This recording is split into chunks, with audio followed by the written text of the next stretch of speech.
What's up, Kendall Young? Not much. Hey, what's up, Dale? You got deja vu right now? Yeah, a little bit. All right, I think we worked through all the Little Groundhog bugs. Day. Okay, So good. I caught you at database time. I caught you in Yeah. the middle of database time, which is why you were actually Yes. available via Skype. Yes, that is So, correct. so I'm curious to know about database time. Tell me about database time. Well, look, the only way that we can sell houses is if we talk to people, right? I mean, that's what we know. So it's kind of hot outside, and so I could be outdoor knocking, but I would sweat. It would make my makeup run. I don't want to do that. So instead, what I've chosen to do today is to go through all of these contacts that I've been accumulating over many years. And I am taking a look at some of the people that maybe I haven't been in contact in a while and deciding, number one, am I going to keep them or if I'm going to delete them? And if I'm going to keep them, how am I going to contact them? Am I going to call them? Am I going to send an email? Am I going to send a handwritten note? What am I going to do? And when I'm feeling brave, I make those phone calls. When I'm not feeling brave, like today, I go through my database and I leave myself notes as to what I'm going to talk to them about when I do those phone calls. So All right, that's what I'm doing right now. So I have more questions, but first, tell us a little bit about you. You are a real estate agent from like real estate royalty, like a long lineage of real estate agents, and you're a No. I'm team just second leader, gen. a second gen. You're a team Yeah. leader, and you are a broker owner.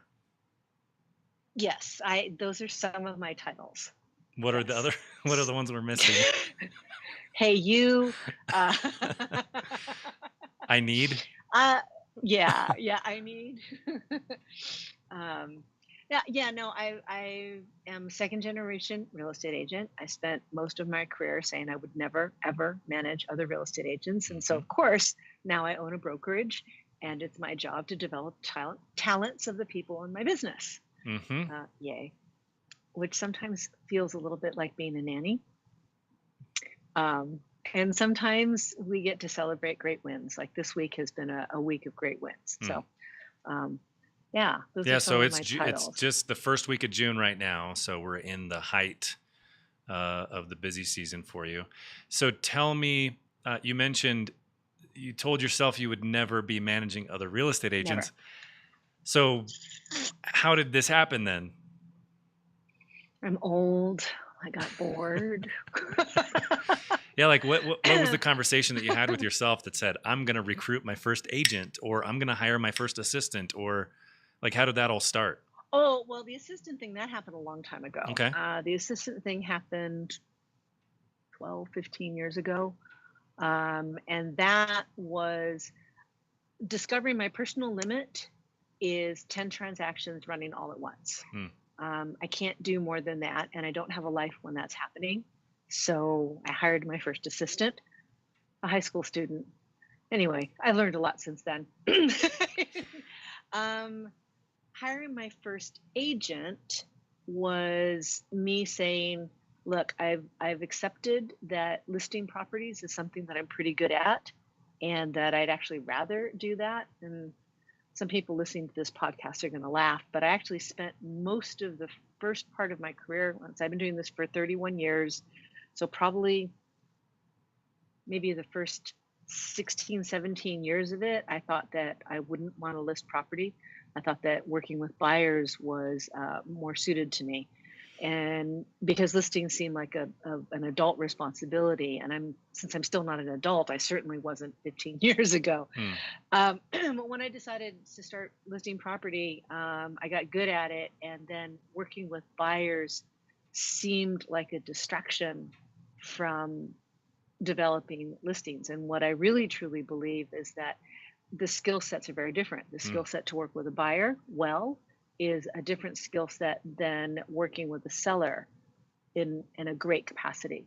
So my first real estate agent was hired simply because I didn't want to work with buyers anymore, not from an arrogant, they're beneath me point of view, but more from this is what I'm good at now, and let me teach somebody to do what I was good at before. Yeah. So Um, how long do you feel like that process was for you then, from like maybe the little inkling that, hey, maybe I could be more efficient if I had somebody else, handling my buyer clients, to actually like actively looking for a buyer's agent? I mean, what's going back in time now, what was kind of the time frame? I mean, was it like, you know what, I want to get a buyer's agent, and then you just started going out and looking for people? no, You're talking to coaches, talking to your broker at the time? Like, what was that whole evolution like? God, we're going in the Wayback Machine, and it wasn't that long ago. But Hmm. life has been so jammed up since I did that. Yeah. Um, Honestly, I think that it was less about finding a buyer's agent, and it was more about accepting that I was ready to manage somebody else, and was also accepting that I was able to create enough business that I would be able to not only keep myself busy and pay my bills, but to create enough business for another human being. Hmm. That's to me, it felt like an enormous responsibility. And I'm kind of genetically and culturally coded for more of a lack mentality than an abundance mentality. My people are not well known for taking huge risks. It's Hmm. just not something we do. So now I'm going to get a whole bunch of hate mails from Chinese people. I'm sorry, but okay, S- maybe I'll just own it for me, not all my people. That was a huge thing for me. hmm. And I think that accepting the responsibility for a buyer's agent was fairly close on the heels of accepting the responsibility or accepting the challenge of opening up an entire brokerage. I think it's all wrapped up in one, and it had a lot to do with just getting outside of my own self-imposed limits. Hmm. And so, what was that process like then, bringing on your first agent? I mean, was it a success? Was that first person the right fit for you? Yeah, it was. I put out an email to my sphere of influence. A friend, literally a friend of a friend, said, "You got to meet this gal. She doesn't even have her license yet. She's just doing licensing classes."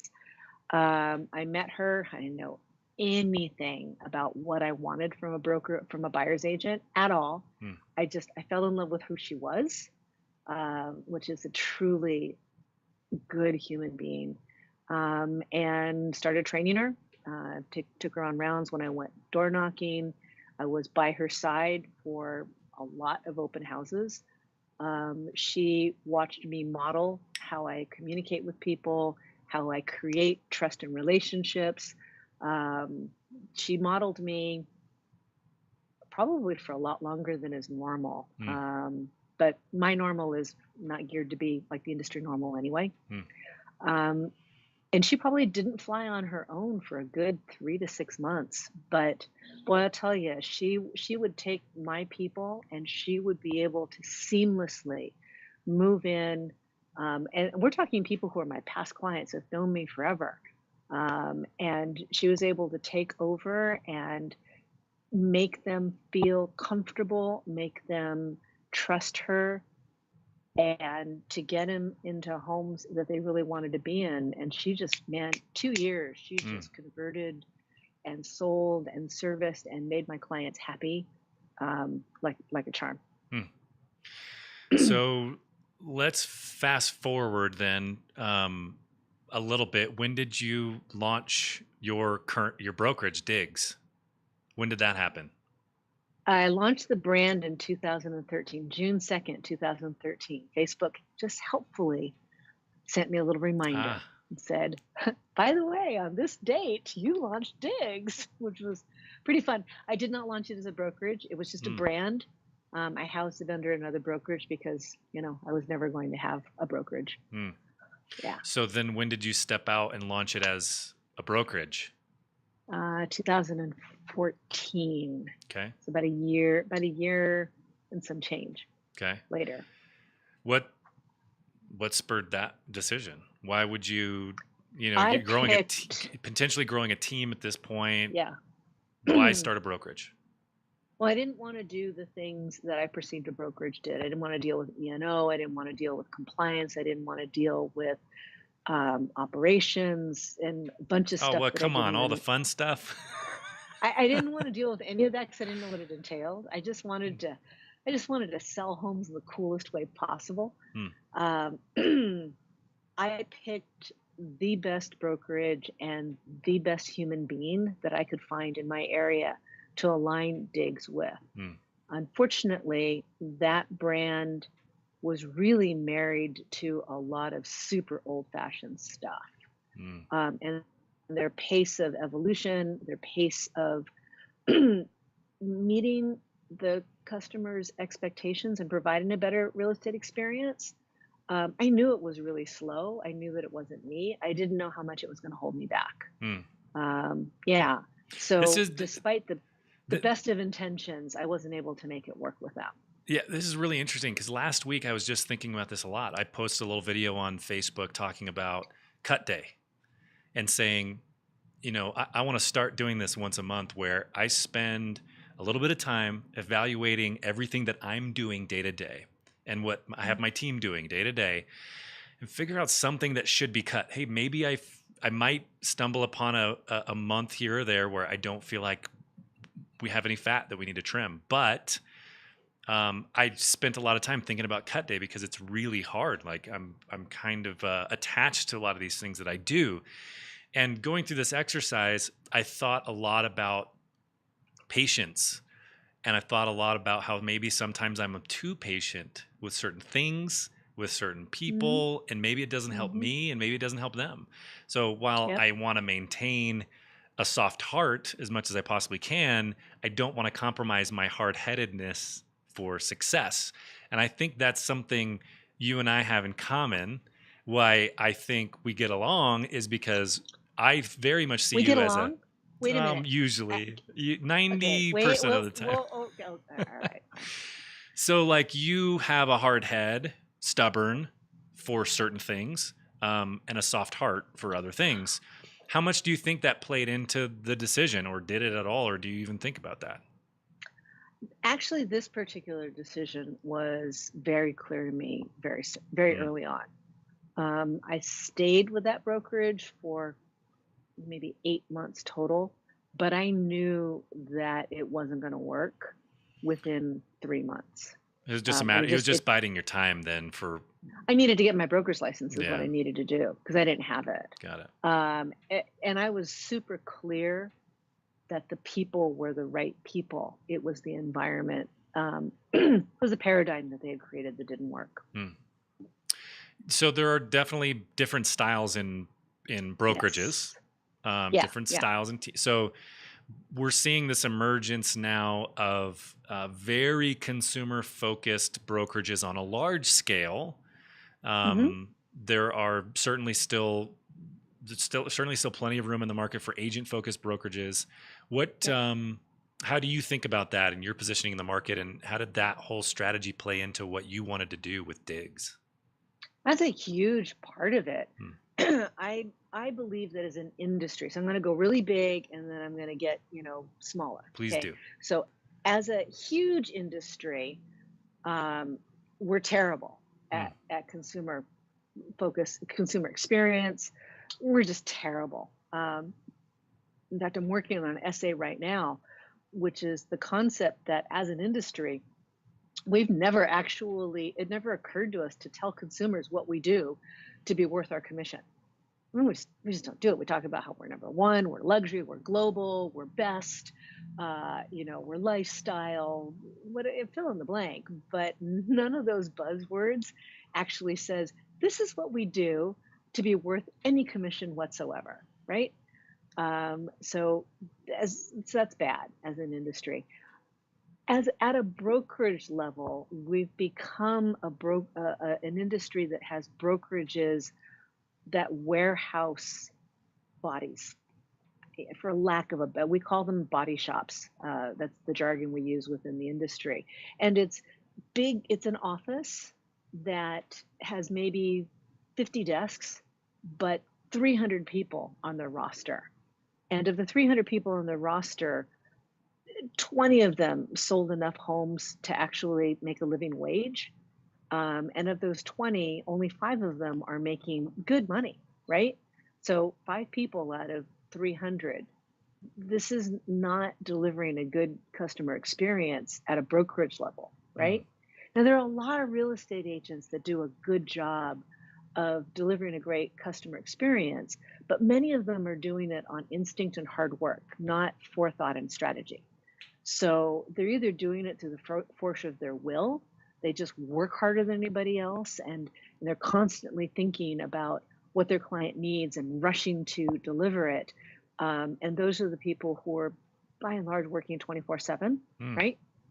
Um, and then there are very few, and I like to count myself among those few, who are looking at the customer, realizing the customer expectation has changed, understanding that technology allows us to deliver a different customer experience at scale Mm-hmm. without really damaging that face to face that is so important, right? And coding in a system that allows us to deliver that experience again and again and again and again, right?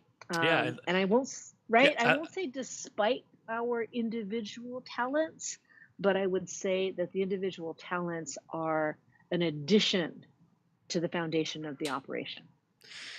Yeah, and I would say it seems like, oops, it seems like a lot of times some people would say that I had a little incoming call there. Some Mm, people would say that, well, sometimes I think people feel like real estate exists in a vacuum. The industry exists in this vacuum. And we have to remember, real estate agents especially need to remember, and brokerages need to remember that there are so many other trends in the consumers' lives mhm. that are going to affect the way they look at us as real estate Yep. agents and as brokerages and as brands. And all of those, we can't be so conceited and so self-aggrandizing that we don't recognize that these other things are going to impact the way our clients expect us to communicate with them. As an example, would be the Amazon reviews. Mm, When Amazon started doing reviews, nobody knew about them, right? It was this newfangled thing. And now the consumer expects to be able to hear what other consumers have experienced when they did business with you or they bought your product or what have you. And that has completely changed the way consumers make their decisions, right? mm. Now they trust a peer review, somebody else, more than they trust in advertising. That makes sense. But they might even trust that more than a celebrity who talks about it, because we all know that the celebrity's testimonial is for sale. We all know that Barbara Corcoran is for sale. What she says, maybe she believes it, maybe she doesn't. Mm. She just likes the $30,000 that she gets for the testimonial, right? And another thing that's really impacted, think about Four Seasons, the Four Seasons Hotel, the chain. They deliver a customer experience that is unparalleled. Mm. And they used to be the only ones that do it. But now, after people have talked about it on social media, people are beginning to say, I want that kind of an experience in this other part of my life. Mm. And can you do that? Yeah, well, so it's interesting to make that distinction, the Four Seasons compared to other hotel chains. That isn't to say that other hotel Compared chains, to me. well, but I'm saying other hotel chains can do well against the Four Seasons because there's a market for a different type of a service at a different price point, at a different whatever. So I think, hey, look, if there's somebody that wants to have a celebrity endorse their brand, if they're somebody that spends a lot of money on billboards, if they have this lead machine that can take in a bunch of leads and digest it, that can really work for some people. You've made a conscious decision. I'm going to focus on building a brand that is this for my customers, for the people that are important to me. This is how we're going to treat them. This is how we're going to present ourselves to them. This is how much time we're going to make for them, et cetera, et cetera. So I love how you've done that because your brand does feel, the Diggs brand feels very, very integrated into the imagery, the feeling, the experience, and Kendall's personality. I think you've done a beautiful job with all of those things kind of meshing together. And I would say it's probably because you understand how all of those things tie in together with what you're trying to do with your mission. You have this cohesive strategy that works really well. It wasn't haphazard, disjointed, fly by the seat of your pants. It was a very purposeful delivery of this brand to consumers in your neighborhood. So how do you go about doing that? Like I've never built a brand like that before. How do you do that? I mean, is that Uh, something you have built in? Do you hire a bunch of marketing people for that? Like, how do you do that? I did hire a web designer. They're crazy. I love them. They're crazy. Um, it starts with your customer. Hmm. You have to really think about who your customer is. Now, some people are going to discover that by thinking first about who they are and what they're good at and who they attract and why. Some people will look at it in terms of who do they want to serve. It's kind of chicken egg thing. Hmm. You do one or the other, they go together, right? But I've been doing real estate for a really long time, so it was a little bit easier for me to look at who has been attracted to me, and what they look like and what do they believe.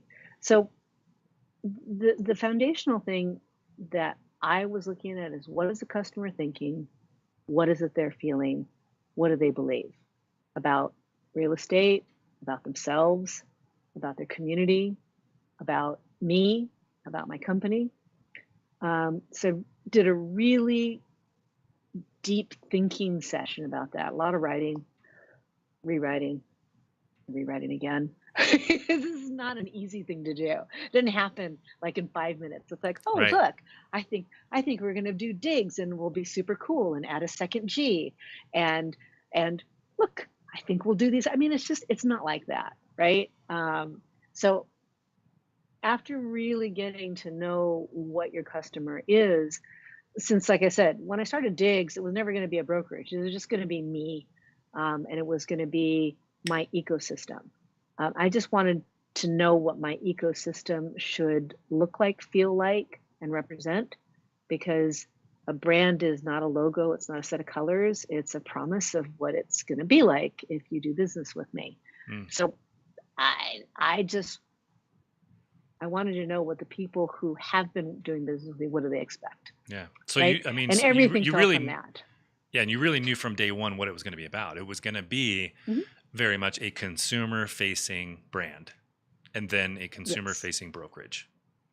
Yeah, like I said, never expected to have agents, so I wasn't interested in attracting agents with my awesome splits Hmm. and my phenomenal marketing package and all the other things that agents want. I don't, and I'm gonna get hate mail for this one too. I really don't give a rip what the agents want necessarily.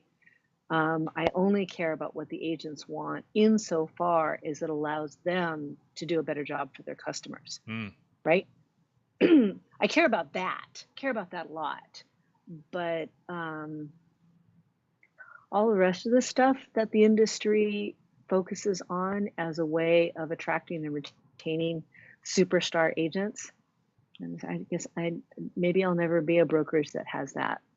Well, and I don't know. that's right. That's the beautiful thing about what you're doing, I think, because it's really easy for us to get sucked into what other people's goals are, what their priorities are, what they're chasing, and then we start chasing behind them that are chasing something that doesn't necessarily make sense with our personality or the lifestyle that we want. And Yep. from day one, you said, "Well, I don't want to be like maybe some of these other brokers that make a lot of money. I don't want to do that. I don't want to have this lifestyle. This is Nice what to I pay the want." bills, but yeah. So, I just yeah, I want to see if I can build a brokerage that is 100% dedicated to a better customer hmm. experience. Period.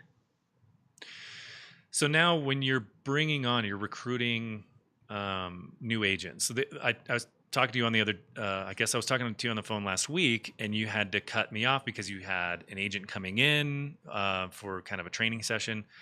So what are the things you're looking for now? So contrasting your first agent that you hired was a good fit for you, spent, would you say 4 months, kind of having them shadow you. That's just how it worked out. What do you do now? Is it a process? Is it individually tailored to each agent? How do you approach that now? Still individually tailored to each agent. We're still small enough that I can do that. Mm, Um, so you asked a bunch of questions in that. First question that I heard was, what am I looking for now in an agent? I'm looking for somebody who's really smart. I've decided that I am ill-equipped to develop someone who's stupid. mm. I just don't have the patience or the graciousness necessary for that. And when I say stupid, I don't necessarily mean that everybody in my company is a genius, although we did do a little pissing match by trading IQ scores the other day. And the IQ factor in this office is kind of scary high, but that's beside the point. I mostly mean someone who is just slow to learn or maybe is not curious. I don't have the graciousness factor for that. So they got to be smart. They need to have a thirst for learning. Um, they need to have a servant's heart, which is a very cliche term in the Christian world. But what I mean by that is that they're more interested in making a difference in somebody else's life than they are looking like they're super different and awesome. And I don't know, they're not, their eyes are not so much on themselves. Their eyes are out on who they can help and who they can serve. Yeah, I Um, had a friend in here recently, and he was just talking about. So my friend David Bear, he was just talking about how some agents walk in the door and you can smell the commission breath on them right away. yes, yes. If they have that, it's really tough. Very, very difficult. And I have a guy in my business that is just so not a salesperson. He's awkward. He's dorky. He and I suspect that he might even be a little bit on the Asperger's spectrum. Hmm. And it's been really tough for him because he's not slick. And he doesn't have a huge sphere of influence. And I said to him, I go, look, I believe in you. I believe that you're going to be able to learn and find your way, but you have to be patient with yourself because none of the stuff for salespeople is going to work for you. Hmm. And so he's been with me for about a year, and it's just starting to click for him. And I'm very, Needing to very have proud of his him. really needing for him to have his own style that presents Yeah, itself. yeah. Yeah, And I told him, I said, I can't teach you your style because I don't know what it is. right. We're going to have to discover it together. Yeah. So, yeah, I mean, a brokerage like mine is the only place for somebody like him Hmm. because in your average mega brokerage, he'd be lost in a heartbeat. Hmm. So so typically when I ask Realvolve customers on a scale of 1 to 10 how tech savvy they are, I usually get like a 4 or a 5. What would you say on a scale of 1 to 10 your level of tech savviness is? For a muggle, I'm probably an 11. Yeah. I You suspect, know, yeah. That's why I like asked the Spinal question. Tap. I turn it up to Right. 11, yeah? So how much do you delegate and how much do you can't give it away and you're just doing it yourself? Because getting back to the original or the opening of our conversation today, database time, you're doing it yourself. You're sitting here Yeah, most brokers, for no agents do what I do. right for It's not hours. reasonable. You have blocked out hours Hours, of time to hours. go through your database, make sure everything's up to date, plan out what you're going to do next with individual people in your database, et cetera. Oh. What are you delegating? What are you not delegating? Just because of you, and not necessarily that this is advice for somebody else, but for you, what are you not delegating? What do you enjoy doing yourself? What do you do simply because you want the control still? My goal, I'm doing pretty well with this. My goal is to delegate anything that doesn't depend 100% on me, Hmm. right? So going through the database, it has to be me because I'm the only person who knows why that person is in the database to begin with. Right. I'm It's the a only relationship that person who goes knows, back a decade or something. right? I'm the only person who can fill in the gaps. I mean, there's lots of people in that database that, we collected because they came into one of our open houses. So theoretically, I don't need to do that, but how do you separate them? So, 5,685 contacts. That all has to be me going through it. Yay! Um, so I keep what has to be me, which is, that kind of stuff. Making prospecting phone calls to my personal sphere has to be me, right? Um, what else has to be me? The training of the agents has to be me because I'm the one with all the experience Hmm. right now. But as much as possible, anything that doesn't have to be me, I'm giving it away even though it's painful. Mm. So the Instagram account, I had to give that away. I love doing that. That's so much fun, but I had to give that away, right? Are you kidding me? Writing the response. I'm like, oh, please take social media, take it. I want nothing to do with Yeah. that. Um, Writing blog posts. I mean, I still write blog posts, but I'm not responsible for regular generation of content. Right. I write blog posts when I get a hair up my butt and I need to write about something, but Hmm. the regular content production is not me. Events, okay, I never loved doing events, but I hired somebody to do that. Bookkeeping, as much as I can give away, I have. And you said you're And I'm getting better so, all the time. yeah, I mean, I didn't think I'd ever give any of that away. And when I started filling up my dance card with really interesting things, Hmm. that stuff got a lot easier to give away. So what then, when it comes to bringing on new agents, and when I say new, I don't necessarily mean new. I mean new to you. Um, what are Yeah, they're new. you? I guess for you, it is new usually. You like to recruit new agents, at least I'm having, new-ish. right, I'm starting to have conversations. That's a huge deal for me. I'm starting to have conversations with established agents with the eye towards bringing them to digs. Hmm. Um, I But you just figure, haven't gone there that much yet. well, the agents that I want aren't going to move because they're moving people. They're going to move. They're not going to move. They're not going to break up with their brokerage. They would come to digs because they really want what I have. That's a long conversation. Right. So when you're bringing on agents, and so then you have to put on like your broker coach hat. What are the kinds of things, being a 11 on a scale of 1 to 10, technology wise, what are you wanting to make sure to instill in them as a new member of the Diggs brand representing your brokerage?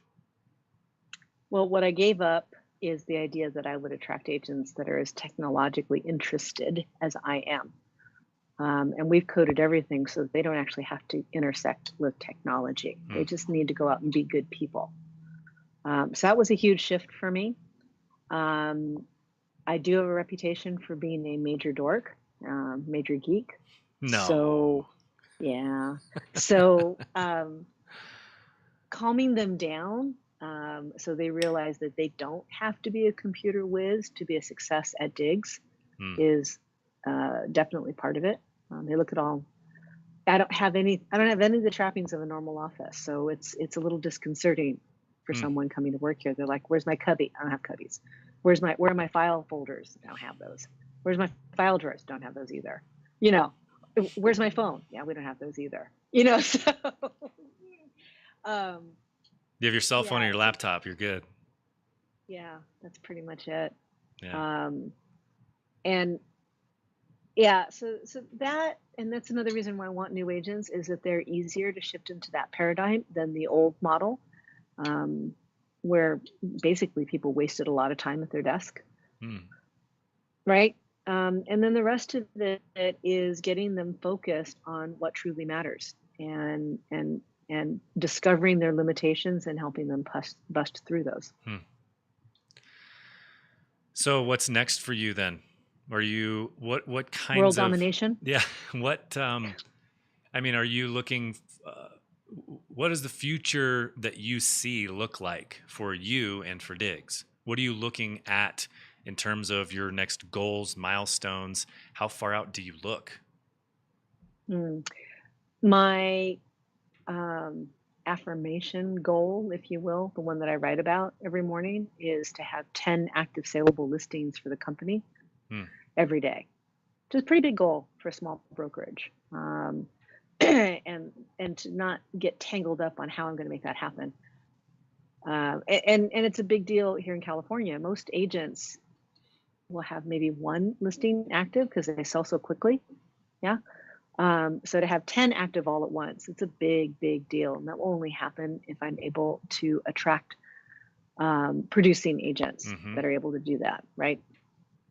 So that's my immediate goal.